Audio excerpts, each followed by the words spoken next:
का स्वागत है आप लोगों का। और भावार्थ रत्नाकर का आज हम चौथा श्लोक पढ़ेंगे। तो ये श्लोक मैंने अपने से ही यहाँ पे अभी लिखा है।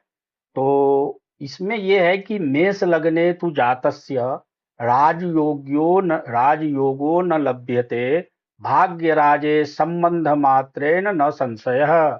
जैसे अभी हमने बात करा था पहला श्लोक में ही कि केंद्र और त्रिकोण के स्वामी होने के कारण चतुर्थ और पंचम के स्वामी के बीच में यदि संबंध हो जाए तो वो राजयोग कहलाता है। तो वो एक केंद्र था, एक त्रिकोण था।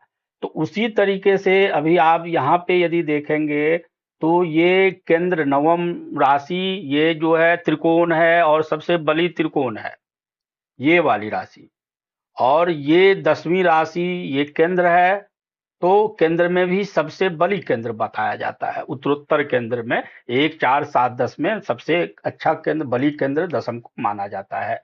तो अब यहाँ पे त्रिकोण के स्वामी, नवम भाव के स्वामी कौन हुए? गुरु। और दसम भाव के स्वामी कौन हुए? शनि। अब यहाँ पे ये बोला गया है राजयोगो न लभ्यते भाग्य राजेश संबंध मात्रेन न संशय। अब यहाँ पे यदि शनि गुरु को देख ले, गुरु शनि को देख ले, या गुरु के साथ शनि हो जाए तो भी ये राजयोग नहीं बनाएगा। अब इसका क्या कारण है? तो एक तो शनि और सूर्य में कोई, गुरु और शनि में कोई मित्रता नहीं है, पहली बात। दूसरा बात क्या है कि यहाँ पे आप शनि को देखेंगे यदि, तो शनि केंद्र के स्वामी हैं। तो केंद्र के स्वामी यदि अशुभ ग्रह हो तो यहाँ दसम भाव केंद्र के स्वामी होने के कारण शनि जो है पहले तो शुभ हो जाएंगे। केंद्राधिपति दोष, तो यहाँ पे दोष नहीं, यहाँ पे अच्छा हो जाएगा, क्योंकि केंद्र के स्वामी यदि अशुभ ग्रह हो तो वो शुभ होते हैं। तो ये यहाँ पे अच्छा हो जाएगा। लेकिन चूंकि ये 11वें भाव के भी स्वामी हैं और 11वें भाव के स्वामी को 11वां भाव जो है अशुभ भाव में आता है, त्रिक भाव में आता है, 3 6 11। तो त्रिक भाव के स्वामी अशुभ हो जाते हैं। तो पहले शुभ हुआ केंद्राधिपति दोष के कारण, और उसके बाद अशुभ हो गया, और गुरु और इनके बीच में मित्रता नहीं है। शनि की दृष्टि यदि गुरु पे पड़े तो शनि की दृष्टि खराब माना जाता है। तो इसीलिए बोला गया है कि यहाँ पे यदि तो सबसे अच्छा राजयोग होता है चतुर्थ और पंचम के बीच में संबंध को लेके।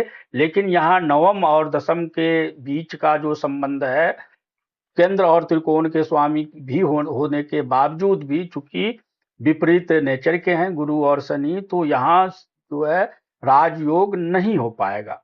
बहुत अशुभ भी नहीं होगा, क्योंकि केंद्र के जो गुरु जो है वो भाग्य भाव के स्वामी हैं।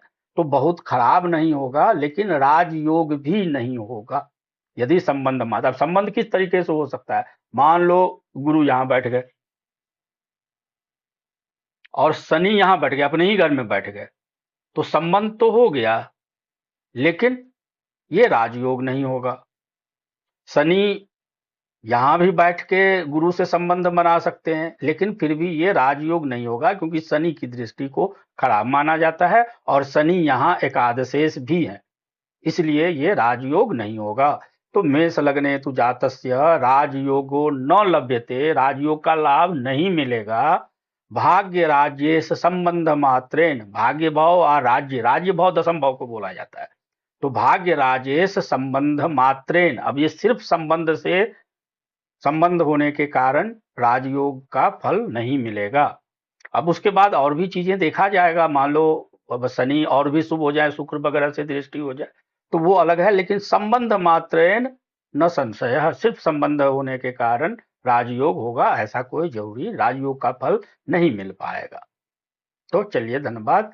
ऐसे ही आप लोग पढ़ते रहिए और लाइक थोड़ा सा कीजिए, सब्सक्राइब कीजिए, तो ही हमें थोड़ा सा बल मिलता है, हमें मोटिवेशन मिलता है। आप लोग जब ये करते हैं, हमारा लाइक करते हैं, सब्सक्राइब करते हैं, तो क्योंकि मैं चाहता हूं कि ज़्यादा से ज़्यादा लोगों को ये ज्ञान जाए। ज्योतिष, घर घर ज्योतिष का भी हमने एक मिशन शुरू किया है कि ये, मैं कोई पैसा नहीं, कुछ नहीं, सिर्फ आप लोग सीखें, आप लोग हमारे बातों को अच्छा लगे, ये हमारा उद्देश्य है। तो चलिए लाइक शेयर कर लें। धन्यवाद।